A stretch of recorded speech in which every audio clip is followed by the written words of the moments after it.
Alam ko sa panahon ngayon wala nang libre. Lalo kapag nag-a-apply ka, talagang minsan kakapit ka sa mga ahente. Pero sana naman, baka naman, no? Huwag naman masyadong gahaman. Diyos ko, baka mapagpatayo ka ng crocodile farm. Huwag naman ganon. Alam ko na gusto niyo rin kumita. Pero sana, maawa naman kayo sa iba, sa ibang aplikante. No? Nakakaawa eh.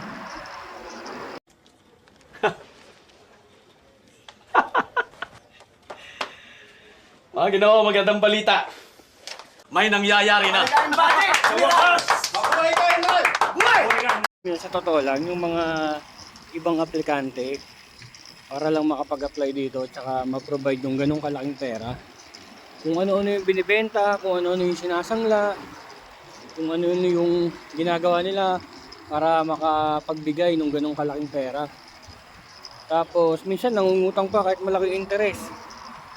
Tapos minsan ito si Lola, hindi namang accurate yung sinasabi tungkol sa application. Diyos ko naman, Lola.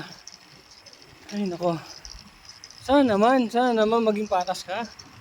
No, Lola, no? Grabe ka, Lola. Dapat ikaw ang iniimbestigahan sa Senado eh. Ganun pa man, hindi natin sila masisisi. Kasi nga, hindi naman sila namilit eh. Tayo yung pusong loob na nag-apply. Nga lang, may responsibility sila na sabihin yung totoo sa atin. Bilang isang aplikante, no? Doon, sa mga nagbabalak dyan, kilalanin nyo muna yung mga ahente nyo. Dapat yung walang kinikilingan, serbisyong tapat lamang. Dahil hindi natutulog ang mga kolokoys. Joke lang. May mga matitinong agent. Huwag lang kayong matsyempo. Kasi pag natsyempo kayo, aray ko, pakak. Honestly, matagal talaga ang proseso dito. Pero, depende pa rin yan sa agency tsaka sa ahente mo. Ano? Kung gusto mag-apply na kayo sa mga agency.